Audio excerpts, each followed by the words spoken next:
అందరికీ ఆత్మ ప్రణామాలు. మాతృదేవోభవ, పితృదేవోభవ, ఆచార్య దేవోభవ. మనకు ఎంత చక్కటి ధ్యానాన్ని, జ్ఞానాన్ని అందించిన బ్రహ్మర్షి పితామహ పత్రిజీ గారికి, రమణ మహర్షుల వారికి, మహావతార్ బాబా గారికి, సమస్త గురుమండలానికి, ఈ భూమాతకు, ప్రకృతి మాతకు, ఈ విశ్వానికి అందరికీ ఆత్మ నమస్కారాలు. ఈ జూమ్ సెషన్ అందించినట్టు రంగనాథ్ సార్ గారికి ఆత్మ నమస్కారాలండి. మహావతార్ ఫౌండేషన్లో 365 రోజుల సెషన్లో 188వ రోజు క్లాస్కు అందరికీ స్వాగతం. ఓకే, ఈరోజు మనకు జూలై మొదటి రోజు కాబట్టి చాలామంది కొత్త వాళ్ళు జాయిన్ అయి ఉంటారు. వాళ్ళందరి కోసము మనం ఈరోజు ధ్యానం అంటే ఏంటి, స్వాధ్యాయం అంటే ఏంటి, సజ్జన సాంగత్యం అంటే ఏంటి, ఈ విషయాలన్నీ కూడా మనం తెలుసుకోబోతున్నామండి. సీనియర్ పిరమిడ్ మాస్టర్ అంటే 2000 సంవత్సరంలో మెడిటేషన్లోకి రావడం జరిగింది. అప్పటి నుంచి ఎంతో ధ్యాన ప్రచారము చేయడం జరుగుతోంది. మేడం గారు, senior pyramid master Shyamala madam గారు హైదరాబాద్ నుంచి రావడం జరిగింది. నమస్తే మేడం, క్లాస్కు స్వాగతం మీకు. ఈరోజు కొత్తగా వచ్చిన వాళ్ళందరికీ కూడా ధ్యానము, స్వాధ్యాయము, సజ్జన సంగతి, అలాగే శాకాహారం, ఈ విషయాలన్నీ కూడా తెలియజేయవలసిందిగా కోరుచున్నాము. Thank you. Thank you so much ma'am. నమస్తే మాస్టర్స్ అందరికి. ముందుగా మనందరి మైత్రేయ బుద్ధుడు, జగద్గురు బ్రహ్మర్షి పితామహ పత్రిజీ, స్వర్ణమాల పత్రి మేడం ప్రణామాలు. అలాగే మహావతార్ ఫౌండేషన్ జూమ్ సెషన్ లో పార్టిసిపేట్ చేసిన వాళ్ళు, యూట్యూబ్ లో వీక్షిస్తున్న మాస్టర్స్ అందరికీ నా ఆశించనాలు. సో మరి చాలా అద్భుతంగా ధ్యానం, స్వాధ్యాయం, సజ్జన సాంగత్యం చక్కగా జరుగుతూ ఉన్నాయి. సో ఇందులో కొత్తగా జాయిన్ అయిన వాళ్ళు కోసం ధ్యానము, స్వాధ్యాయము, సజ్జన సాంగత్యం, సో ఈ విశిష్టత గురించి మనం ఈరోజు తెలుసుకుందాం మాస్టర్. సో మనకి పిరమిడ్ స్పిరిచువల్ సొసైటీస్ మూవ్మెంట్ లో లోగో ఉంటుంది, పిఎస్ఎస్ఎం లోగో ఒకటి ఉంటుంది, దాన్ని అందరూ చూసే ఉంటుంది. సో ఆ లోగోలో మనకి చక్కగా మధ్యలో ధ్యానం చేస్తూ కూర్చున్న బుద్ధుడు ఉంటాడు. అలాగే ఆత్మజ్యోతి, అపోదీపు భవ, మీ ఆత్మజ్యోతిని మీరే వెలిగించుకోవాలి, బి ఏ లైట్ అంటూ యువర్ సెల్ఫ్. అలాగే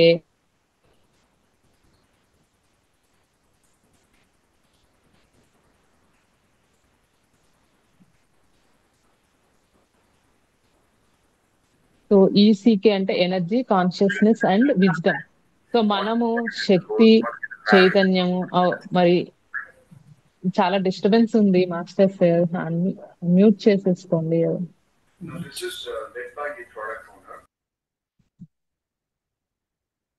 ఓకే.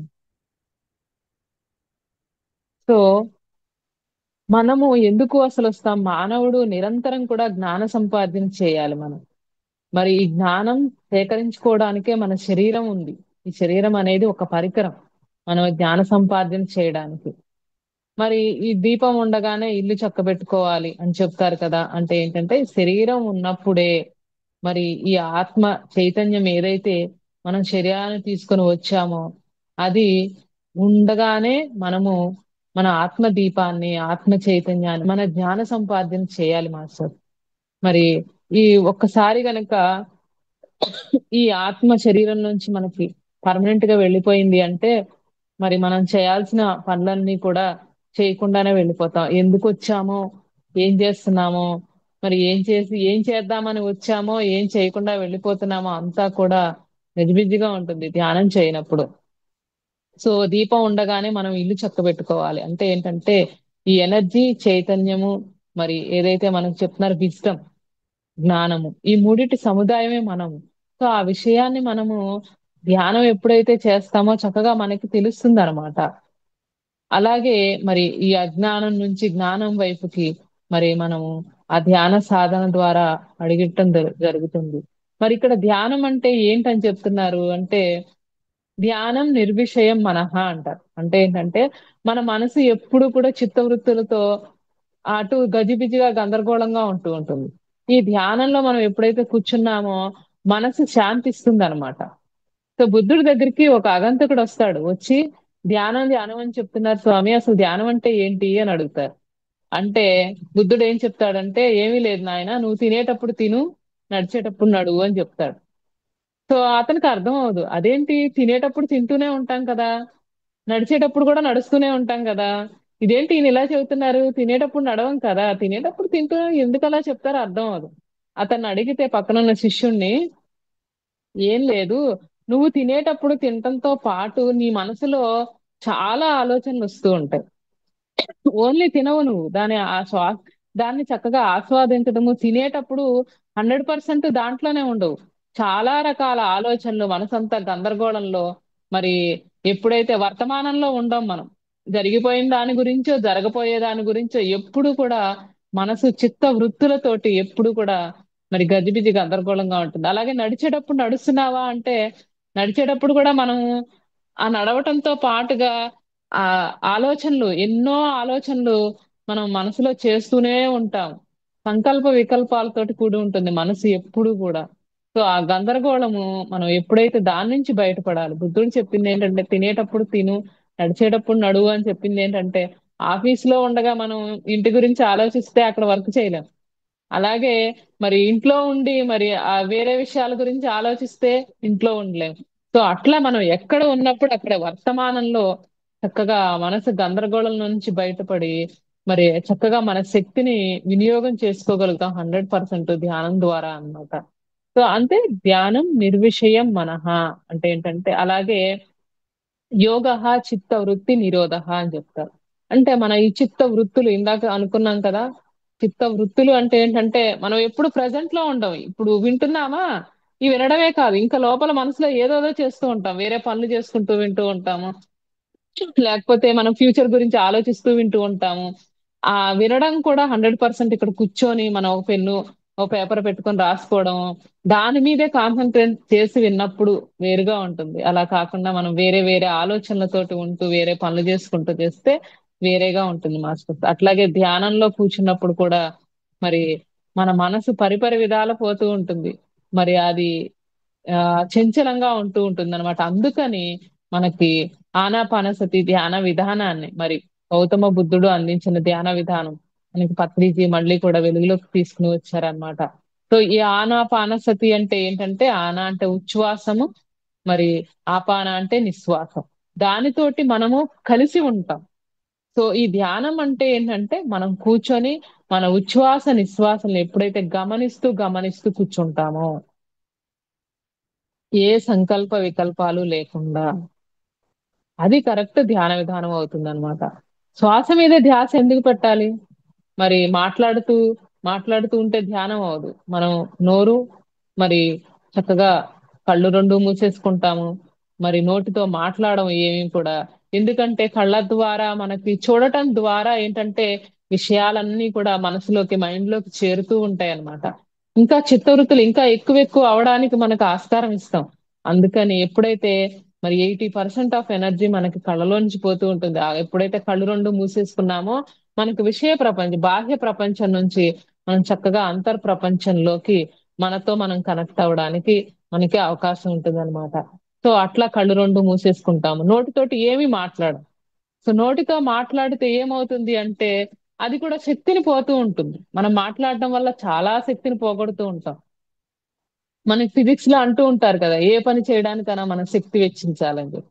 సో మనం చూడటానికైనా, మాట్లాడడానికైనా, ఆలోచనల ద్వారా గాని మనం చాలా శక్తిని మనం పోగొట్టుకుంటూ ఉంటాం. ఈ ధ్యానం ద్వారా ఏమవుతుందంటే, ఆ శక్తిని మనలో మనము మరి కూడగొట్టుకున్నప్పుడు, చక్కగా మనలో మనం ఆ శక్తి ఉన్నప్పుడు మరి చక్కగా ఆ మనలో ఆ మనస్సు సంకల్ప వికల్పాలు ఎప్పుడైతే చక్కగా శూన్య స్థితికి చేరుకుంటుంది అనమాట.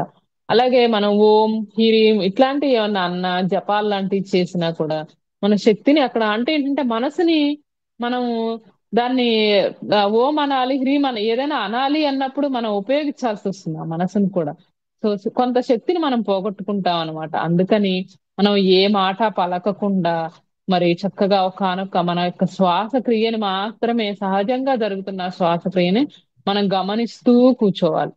సో ఇన్ని రోజులు మనము ఎన్నో చేసాం, పూజలు చేసాము, దాన్ని ఎలా ఉంటుంది గమనించాము, అలాగే మంత్రాలు చెప్పాము, మరి ఆ తర్వాత జపాలు చేశాము. ఎలా ఉంది అన్నది తెలుసుకున్నాం కదా. ఇప్పుడు మళ్ళీ ధ్యానంలోకి వచ్చాము. మరి కోటి పూజ సమం స్తోత్రం అంటారు. అంటే ఆ పూజలు కోటి చేస్తే మరి ఆ సుఖ స్తోత్రంతో సమానం అయితే, మరి కోటి స్తోత్రాలు ఒక జపం అయితే, మరి కోటి జపాలు ఒక ధ్యానం అయితే, మరి అలాంటి కోటి ధ్యానాలు చేస్తే ఒక లయంతో సమానం. మరి ఇక్కడ ధ్యానంతోనే ఆగిపోకూడదు. సో ఇక్కడ అంటే ధ్యానం చేస్తున్నామంటే కరెక్ట్ గా శ్వాస మీద ధ్యాస పెడుతూ మరి ఆ మనస్సు నిశ్చలంగా అవుతూ ఆ చక్కటి శూన్య స్థితిని చేరుకున్నప్పుడు మనతో మనము లయం అవుతాం అన్నమాట. సో ఆ శ్వాసని ఎప్పుడైతే మనం గమనిస్తూ ఉన్నామో, సో ఆ ధ్యానం చేసేవాడు చేయబడేది రెండు ఉండవు అక్కడ. రెండు ఒకటైపోతుంది అనమాట. రమణ మహర్షి గారి దగ్గరికి వచ్చి ఒక ఆయన అడుగుతారు, నేను ఇంకా చేస్తూ ఉన్నాను ధ్యానం, ఎన్ని రోజులు చేయాలి అంటే, నువ్వు ఎప్పుడైతే ఆ చేస్తూ ఉన్నాను అనుకుంటున్నావో నీలో అది పోయే వరకు చేయమంటారు ఆయన. అంటే ఇంకా చేస్తూనే ఉన్నాం. ధ్యానం అనేది ఒక క్రియ కాదు, అది మనలో జరగాలి. కానీ అది జరగాలి అంటే మనకు ఒక ప్రిపరేషన్ ఉండాలి. ఏదైనా మనం దిద్దడం స్టార్ట్ చేసినప్పుడే కదా వచ్చేది. మరి చక్కగా పూజలు చేశాము. ఆ చక్కటి ఆ క్షేత్రాలలో మరి మరి ఏ గుడికి వెళ్ళినా అక్కడ శక్తి క్షేత్రాల్లో కూర్చున్నప్పుడు ఎంతో చక్కటి ప్రశాంతతని అనుభవిస్తాము. చక్కటి ఆ ద్రవ్యాలతోటి ఆ స్మెల్స్ గాని మన కర్పూరం గాని ఇవన్నీ మనసుకి ఎంతో ఆహ్లాదాన్ని, చాలా మరి ప్రశాంతతని ఇస్తాయి మనకి ఆ క్షేత్రాల్లోకి, అద్భుతమైన శక్తి క్షేత్రాల్లోకి వెళ్ళినప్పుడు. మరి అట్లాగే ప్రతి ఒక్కదానికి కూడా మనకి ఆ అంతరార్థాలు ఉన్నాయి. మన గుడుల్లో గాని, గంట కొట్టడంలో గాని, ఆ ఓంకారంలో గాని అన్నిటిలోనూ అంతరార్థం ఉంది. అసలు వాటి అంతరార్థం కూడా మనం ధ్యానం చేస్తూ ఉన్నప్పుడు మనకి ఇంకా బాగా అర్థం అవుతుంది అనమాట. సో ఆ యజ్ఞాలు చేస్తున్నప్పుడు ఆ హోమాలు గాని ఇవన్నీ కూడా ఏంటంటే నిరంతరం క్రియలు చేస్తూ ఉంటాం మనం. సో ఇవన్నీ మనం మరి మెల్లిగా మెల్లిగా చూసుకుంటూ వచ్చాము అన్నిటినీ కూడా. మరి అన్నిటిలో కూడా మనం ఎంతో కొంత శక్తిని మనం మరి ఇన్ని రోజులు చేసాము, మంత్రాలు చెప్పించాము. మరి చక్కగా ఈ మంత్రాలన్నిటినీ కూడా ఉపసంహారం చేసేసుకొని చక్కగా శ్వాసానుసంధానం చేయండి అని మనకి పత్రిజీ ఎంతో చెప్తున్నారనమాట. సో మనమే పరిశోధించాలి. మనం చక్కగా గుడికి వెళ్ళినప్పుడు మనం ఏమవుతోంది, మరి మనం జపం చేస్తున్నప్పుడు మనం ఏ విధంగా ఫీల్ అవుతున్నాము, ఆ మంత్రాలు చెప్తున్నప్పుడు ఏ విధంగా ఫీల్ అయ్యాము, మరి ఇప్పుడు ధ్యానం శ్వాస మీద ధ్యాస పెట్టి సరిగ్గా మనం చక్కగా కూర్చున్నప్పుడు మనం ఏ నామానుసంధానం గాని ఏమీ లేకుండా మరి నామ రహిత, అలాగే మరి రూపరహిత శ్వాస సహిత ధ్యానం ఆనాపానసతి అని చెబుతారు. అంటే ఏంటంటే అక్కడ ఏ రూపాన్ని కూడా మనం ప్రత్యేకంగా ఊహించుకోవద్దు. ఏ రూపాన్ని ఊహించుకోకుండా మరి అలాగే ఏ నామజపము చెప్పకుండా మనం ఏ విషయం అయినా కూడా శాస్త్రీయ దృక్పథం కావాలని చెప్తారు పత్రిజీ మనకి. మన పరిశోధన మనం చేసుకో అంటే ఇప్పుడు ఆ దాంట్లో జపం చేస్తూ కూర్చున్నప్పుడు మనం ఎలా ఫీల్ అయ్యాము మంత్రాలు చెప్తూ, మరి ఇప్పుడు శ్వాసతోటి మనం కూడి చక్కగా ఉన్నప్పుడు ఆ ఎక్స్పెరిమెంట్ చేయండి ఒక 40 రోజుల పాటు.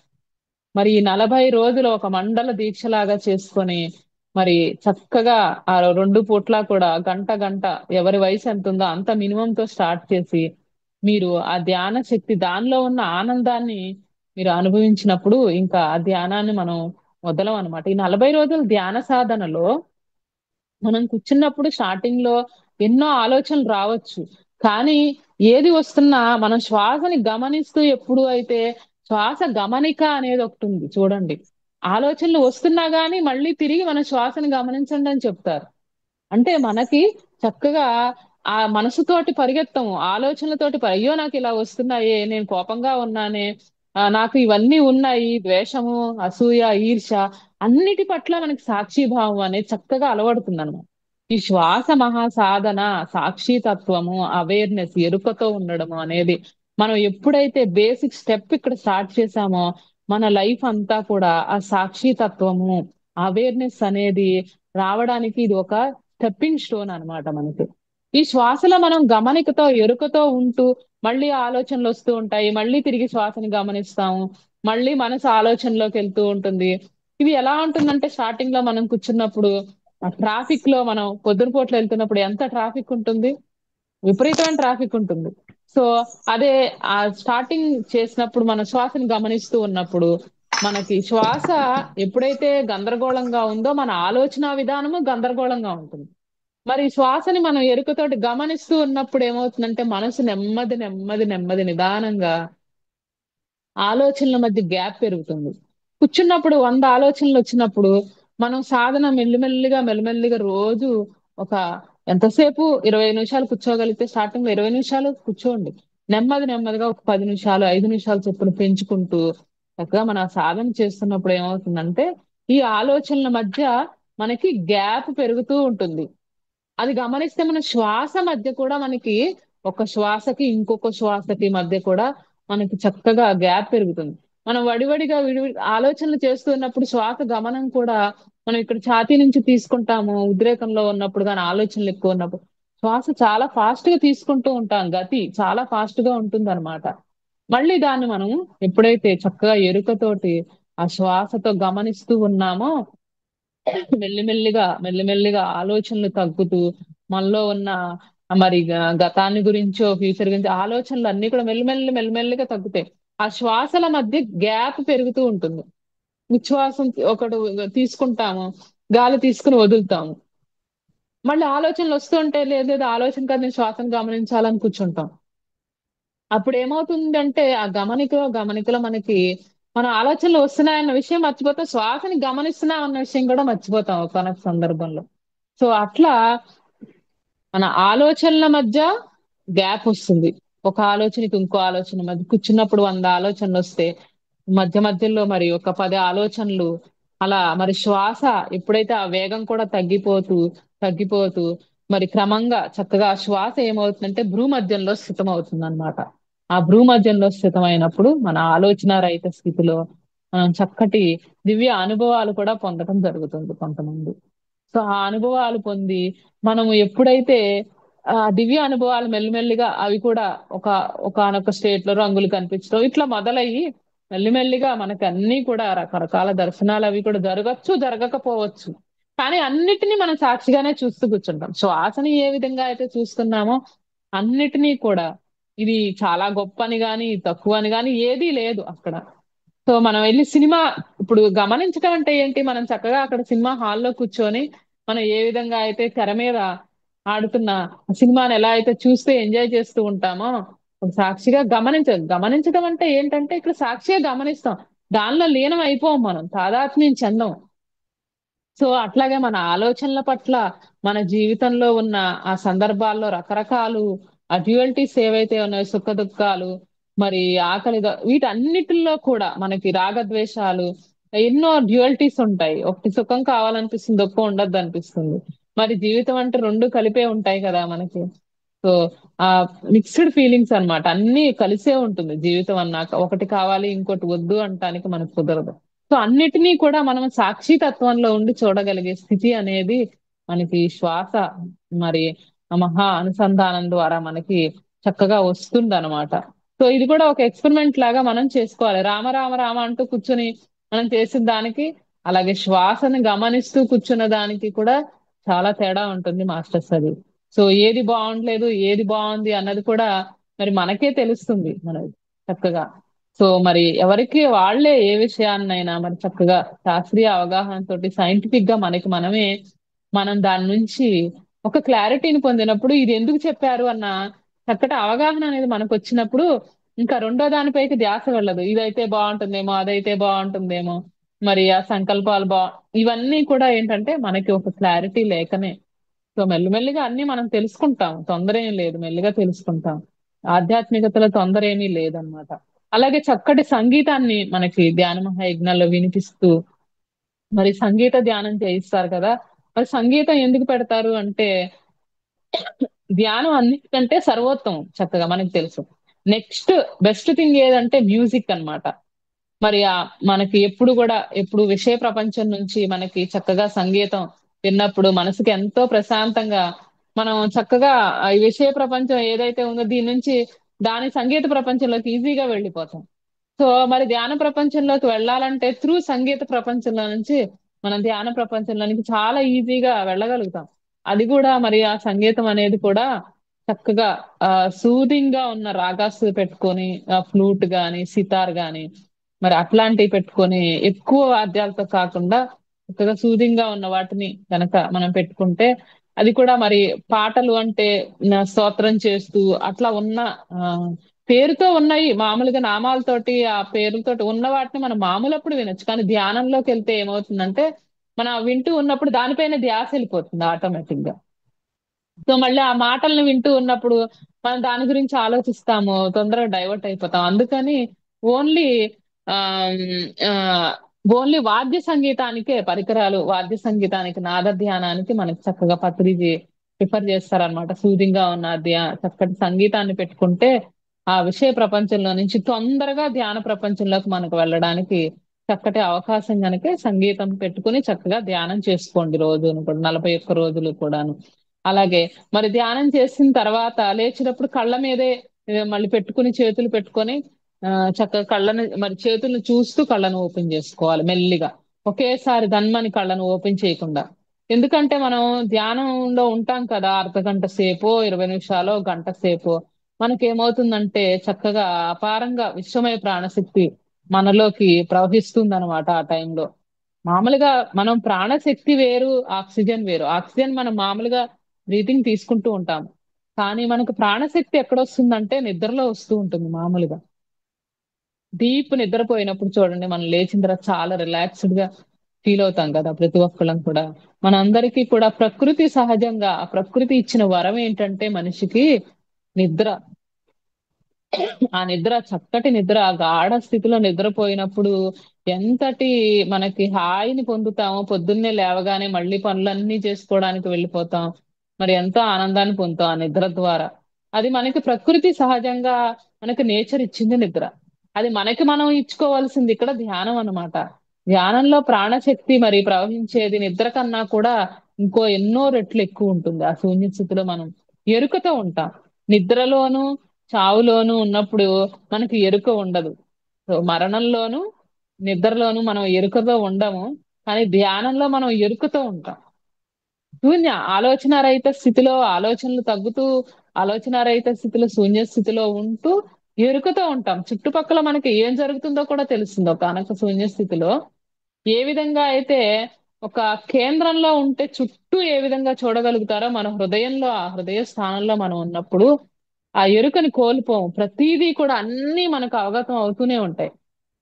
కానీ మన శరీరం మనం లేము అనిపిస్తుంది. శరీరం చాలా తేలిక పాటి అనుభూతి మనకు వస్తుంది.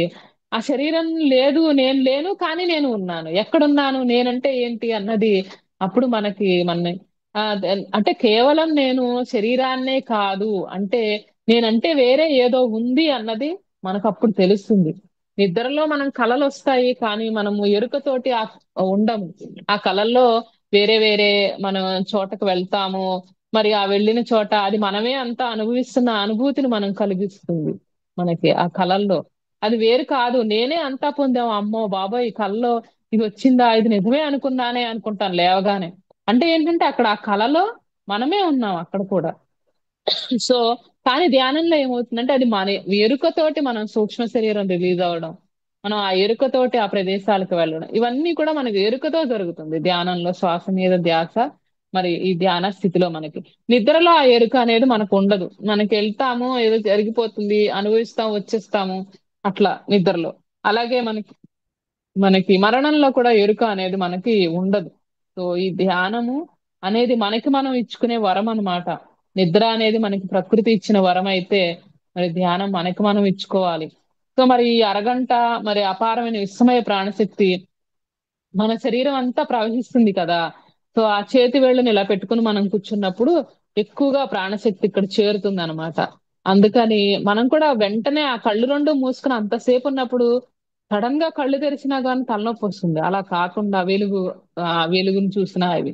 అందుకని చక్కగా మన చేతుల్లోకి ప్రవహించిన ఈ ప్రాణశక్తిని మనం చక్కగా అరచేతుల్ని రెండు చక్కగా కళ్ళ పైన పెట్టుకుని స్లోగా, వీలైనంత తొందరగా కాకుండా వీలైనంత నెమ్మదిగా అరచేతులను చూస్తూ స్లోగా రావాలి. లేదు అంటే గబాన సడన్ గా ఆ, అది ఏమవుతుందంటే నిద్రలోంచి మనం ఎవరైనా దన్నం లేపారనుకోండి, ఎలా ఉంటుంది, మనకి హెడేక్ వస్తుంది. సో సడన్ గా ఆ ప్రపంచంలో నుంచి ఈ ప్రపంచంలో పడ్డట్టు అయిపోతుంది. నిద్రపోయే వాళ్ళని కూడా అందుకే మనం దన్నని లేపకూడదు. వాళ్ళని కూడా స్లోగానే లేపుతాం మనకు తెలిసినంత వరకు కూడా. సో ధ్యానం కూడా అలాంటిది. సో ఆ ధ్యానంలోంచి లేచేటప్పుడు చక్కగా కళ్ళ మీద చక్కగా పెట్టుకొని ఆ చేతులు రెండు చూసుకుంటూ స్లోగా వీలైనంత. ఇది కంగారు కంగారుగా చేసే ప్రాసెస్ కాదు. హాయిగా మీకు మీరు టైం ఇచ్చుకోవాలి, సంసిద్ధతగా మీరు ఈ టైంలో డిస్టర్బెన్స్ లేకుండా చక్కగా రోజు ఆల్మోస్ట్ ఒకే టైం ఒకే ప్లేస్ లో ఆ టైంలో కూర్చుంటే ఇంకా మీకు తొందరగా ఆలోచన రహిత స్థితిలోకి వెళ్ళడం అనేది చాలా ఈజీగా జరుగుతుంది. లేకపోయినా ఓకే, దీనికి ఏం లిమిటేషన్స్ ఏమీ లేవు. కానీ మాక్సిమం మార్నింగ్ టైమ్స్ మరి 4 to 6 కానీ 5 to 6 కానీ అట్లా పెట్టుకుంటే ఆ టైంలో డిస్టర్బెన్సెస్ ఎక్కువ ఉండదు కదా మనకి. సో అట్లా నైట్ పడుకునే ముందు పొద్దున లేవగానే ఖచ్చితంగా కనీసం మీకు కుదిరినంత సేపు ధ్యానానికి పెట్టుకోండి. ఒక అరగంట అన్నా మినిమం ఉండేలాగా మరి ధ్యానం స్థితిలో లేచి చక్కగా ధ్యానం చేసుకొని నిద్ర మంచం మించి చక్కగా మరి మనం ప్రాపంచ కార్యకలాపాల్లోకి వెళ్తే ఎంతో బాగుంటుంది. అలాగే మరి పగలంతా అలసిపోయి ఉంటారు, మధ్యలో మెడిటేషన్ కుదిరితే చేయండి. రాత్రి పూట్ల పడుకునే ముందు ఖచ్చితంగా ధ్యానం చేసి పడుకుంటే అది మరి యోగ నిద్ర లాగా మనకి చక్కటి ఎరుకతోటి సూక్ష్మ శరీరయానాలు చేయడం గాని చక్కటి నిద్ర పట్టడం గాని జరుగుతుంది మనకనమాట. సో అట్లాగా మనము మరి చెప్పారు, ధ్యానం చేసిన తర్వాత కళ్ళ మీద చేతులు కూడా ఎందుకు పెట్టుకోవాలి అన్నది కూడా మనకి పత్రిజీ చెప్పారనమాట. అలాగే మరి మాంసాహారం, మనకి మాంసాహారం అనేది తినకూడదు. అది అసలు అంటే ధ్యాని కాని వాళ్ళు మాంసం తినొచ్చా? కాదు. అసలు ధ్యానానికి మాంసానికి సంబంధం ఆ, ఏంటి అంటే అసలు ధ్యానం కాదు. మామూలుగా ఎవరు కూడా మాంసాహారం అనేది శరీరానికి మంచిది కాదు అది. ఉమ్, సరైన జీవితానికి మాంసానికి సంబంధం ఏంటంటే సరైన జీవితమే కాదు మాంసం తినడం అనేది మన శరీరానికి అది ఏ విధంగానూ సూటబుల్ కాదు. మరి మనలో ఆ తమో గుణం గాని ఆ రజో గుణం గాని అవన్నీ కూడా మరి ఆ జంతువుల్ని చంపి మరి ఆ కళేబరాల్ని మనం పొట్టలో వేసుకుంటే ఎట్లా ఉంటుంది? మనం పూజలు చేసుకున్నా గాని ఎప్పుడైనా ఎవరైనా గాని మరి మాంసాహారం తినరు పూజల్లో. అట్లాగే మరి గుడికి వెళ్తున్నా గాని మాంసాహారం తినకుండా మరి ఆ తలంటు పోసుకొని మరి ఎంతో నీట్ గా మరి గుడ్లకు వెళ్ళటం జరుగుతుంది. సో అది తెలుసు, మన మనసుకు తెలుసు అది నీచు, అది తినకూడదు, అది తిని మరి దైవానికి ఇష్టం లేదు. నైవేద్యం కూడా మనం ఎప్పుడు కూడా చక్కగా పొంగలి ఇవే పెట్టుకుంటాం, స్వీట్ పదార్థాలు పొంగలి పరమాన్నం చక్కెర పొంగలి ఇవి ఇలాంటివి పెట్టుకుంటాం, పులిహోర దద్దోజనం. మాంసం ఎవరు పెట్టరు.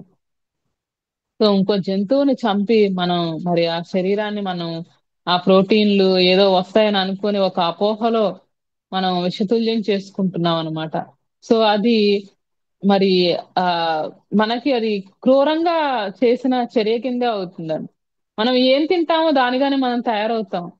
సో మన ఆలోచన విధానం గాని ఇవన్నీ కూడా మరి చాలా మాంసాహారం తినటం వల్ల మరి ఉమ్, చాలా ఎఫెక్ట్ అవుతుంది. సో అందుకని మా మాంసం తినకుండా ఉండడం అనేది మనకి మొదటి సందేశం కింద పత్రిక చెప్తారు. ధ్యానం చేయమని చెప్పడం రెండవ సందేశం అంటారు.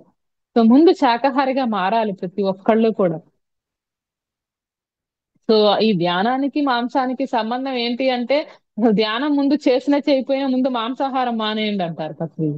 ముందు శాకాహారిగా మారండి ప్రతి ఒక్కళ్ళు కూడా. అది శరీరానికి ఏ విధంగాను, మనసుకి శరీరానికి బుద్ధికి దేనికి కూడా ఏ విధంగాను మంచిది కాదు కనుక మరి ఆ మాంసం మాత్రం తినద్దు. అది మన మొట్టమొదటి సందేశం పిరమిడ్ స్పిరిచువల్ సొసైటీ. నెక్స్ట్ సందేశం చక్కగా ధ్యానం చేయండి.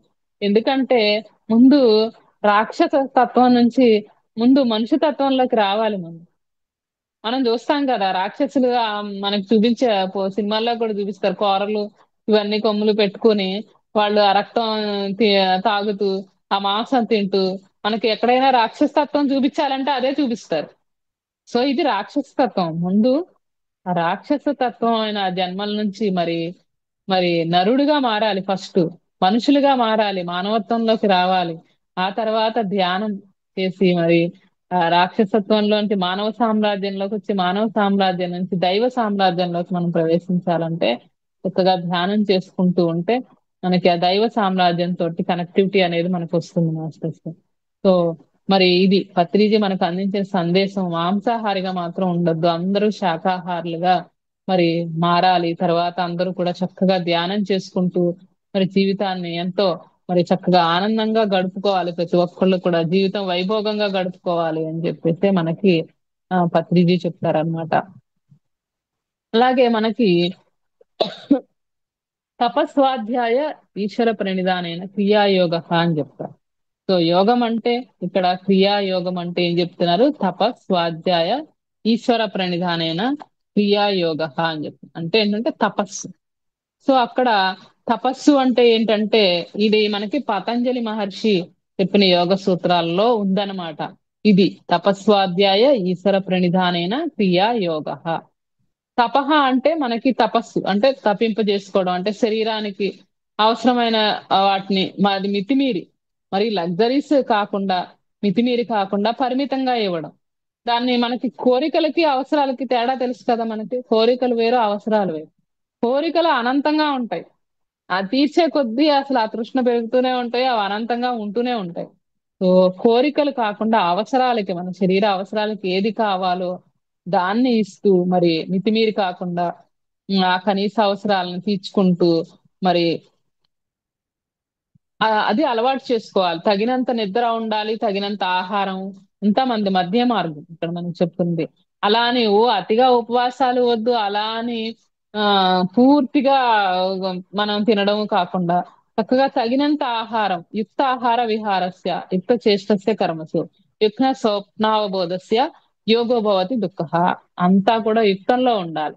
సో ఆ యుక్తంగా మనము ఆహారం తీసుకుని, ఆహార విహారాల్లో, ఆ తీసుకునే ఆహారంలో గాని, విహారం అంటే ఎంజాయ్మెంట్ లో గాని, మరి యుక్త ఆహార విహారస్య యుక్త స్వప్నావబోధస్య అంటే స్వప్నం అవబోధ. స్వప్నం అంటే ఏంటి? నిద్ర.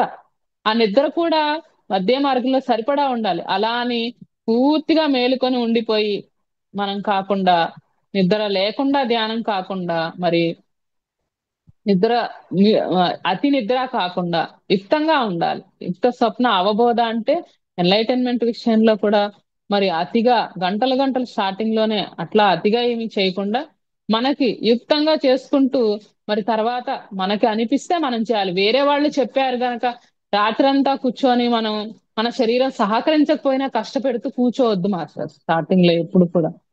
మన నిజంగా మన శరీరానికి అవసరమైనప్పుడు, మనకు మెసేజ్ వచ్చినప్పుడు మనం అప్పుడు కూర్చోగలుగుతాం. వేరే వాళ్ళు చెప్పినప్పుడు చేయడం కాకుండా, నిజంగానే మనకు అవసరం అనిపించినప్పుడు, నిజంగానే మనం చేయాలి అనుకున్నప్పుడు మరి చక్కగా కూర్చొని, మరి పౌర్ణమి అవన్నీ కూడా ధ్యానాలు చేసుకుంటూ, మధ్య మధ్యలో మరి స్వాధ్యాయం సజ్జన సాంగత్యం చేసుకుంటూ, మరి పౌర్ణమి అమావాస్య రోజుల్లో మెల్లిమెల్లిగా అవన్నీ కూడా అలవాటు చేసుకోవాలి, ఒకేసారి కాకుండా అన్నమాట. సో అలా మనసుని మెల్లిమెల్లిగా శూన్యం చేసుకుంటూ మనం చక్కగా గాఢమైన శూన్య స్థితికి చేరుకోవాలి. తపస్సు అంటే అది అని చెప్తున్నారనమాట. తక్కువ ఆలోచనలు. ఆలోచనలు అంటే పూర్తిగా ఆలోచనలన్నీ ఏమి పూర్తి శూన్యం అయిపోదు అంతా కూడా మొత్తం. ఆలోచనలు అనేవి చాలా తగ్గుతాయి అన్నమాట. చాలా 2 ఆలోచనలు 3 ఆలోచనల కింద అట్లాగా. సో అది సరైన ఆలోచనలు చేయడం, మరి ఆ ధ్యానం చక్కగా యుక్తంగా చేయడం, ఇవన్నీ కూడా. మరి అలాగే స్వాధ్యాయం. సో చక్కగా మరి గ్రంథాలు, అనేక గ్రంథాలు ఉన్నాయి మనకి. వాళ్ళ జీవితాల్లో యోగులు వాళ్ళు అందించిన, వాళ్ళు పొందిన ఆత్మానుభూతి, ఆత్మ జ్ఞానము, ఆ బ్రహ్మ జ్ఞానం ఏదైతే ఉన్నదో అవన్నీ కూడా పుస్తక రూపంలో మనకి ఇస్తారు కదా. సో అవి చదివినప్పుడు మరి ఉమ్, మరి అవి మనకు, మన ఆత్మ కూడా ఎదుగుతుంది అనమాట. సో ఇవి ఓకే ఇట్లా ఉంది ఇది అనేది మనకు తెలుస్తుంది అనమాట. సో ఆ ఆధ్యాత్మిక గ్రంథాలని కూడా మనం చక్కగా స్వ అధ్యాయం, ధ్యానంలో మనల్ని మనం అధ్యయనం చేసుకుంటాము. స్వ అధ్యయనము, మన ఆలోచనని మనకి మనం ఆ సాక్షిగా ఎరుకతోటి ఉంటూ మనల్ని మనం అధ్యయనం చేసుకుంటాం. ప్రతిదీ మనల్ని మనం అర్థం చేసుకుంటాం గనక మరి మనం పక్క వాళ్ళని కూడా అర్థం చేసుకుంటాం తర్వాత తర్వాత. మనకి మనమే అర్థం కానప్పుడు మనం ఏం చేయగలుగుతాం ఇంకా పక్కన వాళ్ళకి సహాయం. సో ఇక్కడ స్వాధ్యాయం చేస్తాము, స్వ అధ్యయనము, అలాగే స్వాధ్యాయము, గ్రంథాలను చక్కగా మరి ఆత్మజ్ఞానులు బ్రహ్మజ్ఞానులు అందించిన పుస్తకాలని మనకి చదువుతామన్నమాట. సో ఈశ్వర ప్రణిధానము అంటే ఏంటంటే ఇది మరి మొట్టమొదటి మెట్టు ఏది? ఆహారం నిద్ర మెల్లిమెల్లిగా తగ్గించుకుంటూ ధ్యానం ఎక్కువగా చేసుకునేలాగా చూసుకుంటాము. స్వాధ్యాయం 2వ మెట్టు అని చెప్తున్నారు.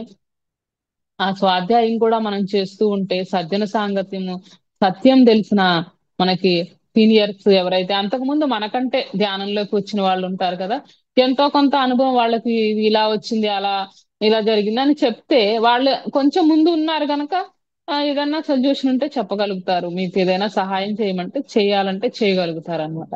సో అలాగే సత్యం తెలిసిన జనులు అంటే చక్కగా ఎంటర్టైన్మెంట్ అయిన వాళ్ళ దగ్గర నుంచి కూడా మనము చక్కగా మనం వాళ్ళ సలహాలు సూచనలు తీసుకోవచ్చు అన్నమాట. సజ్జన సాంగత్యం ద్వారా మనకి ఆ అంటే ఒక చోట స్టక్ అయిపోం. మనకి ఇవి పలానా అనుభవం వచ్చింది, ఇంకా ఇదే లాస్ట్, ఇంకా నేను అంతా సాధించేశాను, ఇంకా ఇలాంటి కొంత కొంత వెళ్తూ ఉండగా సాధన చేయగా చేయగా ఏమవుతుందంటే గర్వం పెరుగుతుంది అనమాట. సో ఇంకేముంది, నాకు అంతా వచ్చేసింది, నేనంతా సాధించాము అన్న ఒక గర్వం పెరుగుతుంది. సో ఈ సజ్జన సాంగత్యం చేస్తే ఏమవుతుందంటే ఇంకా తెలుసుకోవాల్సిన సత్యం చాలా ఉంది. బుక్స్ చదవడంలో మనకు తెలుస్తూ ఉంటుంది, ఇంకా ఇంత ఉందా, మనం ఇంకా సాధన చేయాలి. సో మనలో ఉన్న అహంకారం ఏదైతే ఉందో దాన్ని ఇంకా ఇంకా కూడా తగ్గించుకుంటూ అంటే సాధన చేస్తూ ఉన్నప్పుడు మనలో అహం పెరుగుతూ ఉందా, లేకపోతే మనం ఇంకా సాత్వికంగా, ఇంకా ఫ్రెండ్లీగా, ఇంకా మిత్రత్వంతో ప్రేమతోటి ఉంటున్నామా అన్నది మనం చెక్ చేసుకుంటే అక్కడే తెలిసిపోతుంది మనకి. మనకి ఎప్పుడైతే బుక్స్ అన్ని ఎక్కువ చదివేసి వాళ్ళ జ్ఞానాన్ని మన జ్ఞానం అనుకుని మరి అవన్నీ కూడా ఆ అహంకారాన్ని పెంచుకునే స్థితిలో ఉన్నామంటే మనకి సజ్జన సాంగత్యంలో మన కరెక్షన్స్ అంటే ఇదంతా సహజంగానే జరుగుతుంది. పెరగాలి, తర్వాత మనం దాన్ని గుర్తించాలి, దాన్ని మళ్ళీ కట్ చేసుకోవాలి. సో ఇదంతా సాధనలో భాగమే, ప్రతి ఒక్కళ్ళకి జరుగుతుంది. ఏదో ఒక టైంలో పెరగడం అనేది సహజమే, దాన్ని గుర్తించడం ఇంపార్టెంట్. ఏదైనా కానీ మనలో ఉన్న విషయాలు ఏవైనా కానీ, ఏదైనా రోగానికి విరుగుడు ఏంటి, ఫస్ట్ అసలు డయాగ్నైజ్ చేయాలి దాన్ని. ఇది అని తెలిసిందే దానికి మందులు వేసుకుంటాం. సో అట్లాగే ప్రతి విషయాన్ని మనం ఎరుకతో మనం ఎప్పుడైతే ఉంటూ ఉంటామో మనలో ఉన్న మరి ఆ గుణాలు గాని ఇవన్నీ, ఓహో ఇది ఉంది, దీనివల్ల నేను ఎదగలేకపోతున్నాను, సో దీనివల్ల ఈ దుఃఖం అనుభవిస్తున్నాను, సో ఇది రిపీట్ కాకుండా మనం చూసుకుంటాం. ఆ ఎరుక స్థితి అనేది మనలో మెల్లిమెల్లిగా పెరుగుతుంది, ఆ సహనం అనేది పెరుగుతుంది. సో అక్కడ మరి సమయమే సాధన, సహనమే ప్రగతి అని చెప్తారు పత్రిజీ.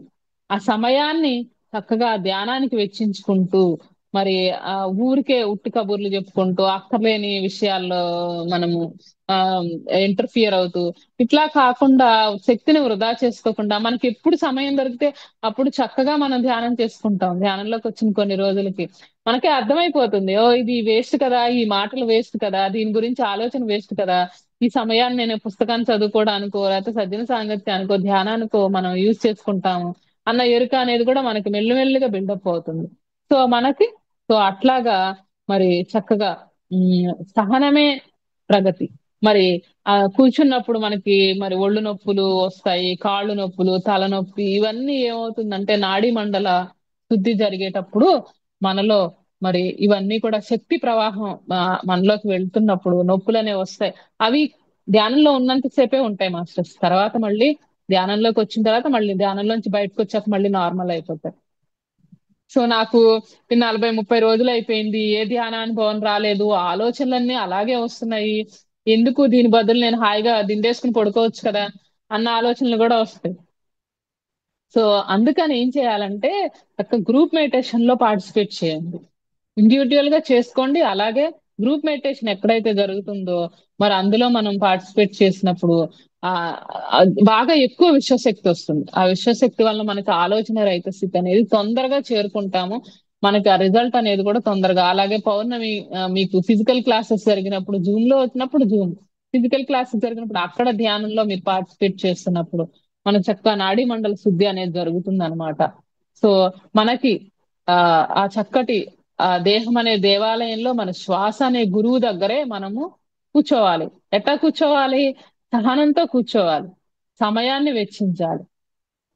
సహనమే ప్రగతి. సో ఆ అనుభవమే జ్ఞానం. మనకి ఎప్పుడైతే ఆ ధ్యానంలో ఆ అనుభవాన్ని పొందుతామో, ఆ ఆనందాన్ని పొందుతామో మరి ఇంకా ఎప్పటికీ మనం ధ్యానాన్ని విడిచిపెట్టం. సో ఏ సమయంలోనైనా ధ్యానం మనం చేయగలిగే శక్తిని మనకుంటే చాలు, మన సమస్యలన్నీ కూడా మనం చాలా ఈజీగా మరి ఓవర్కమ్ చేయగలుగుతాం మాస్టర్. సో మరి ధ్యానము, స్వాధ్యాయము, అలాగే సజ్జన సాంగత్యము, శాకాహారం, సో వీటన్నిటి గురించి మరి చక్కగా మనం అన్నీ కూడా మరి మధ్య మార్గంలో మరి చక్కగా మనం చేసుకుంటూ జీవితాన్ని ఆనందమయం చేసుకోవాలని కోరుకుంటూ మరి నాకు ఈ అవకాశం ఇచ్చినందుకు లలిత మేడం, మహాతార్ ఫౌండేషన్ వారికి హృదయపూర్వకంగా కృతజ్ఞతలు మాట్లాడుతున్నాను. Thank you so much.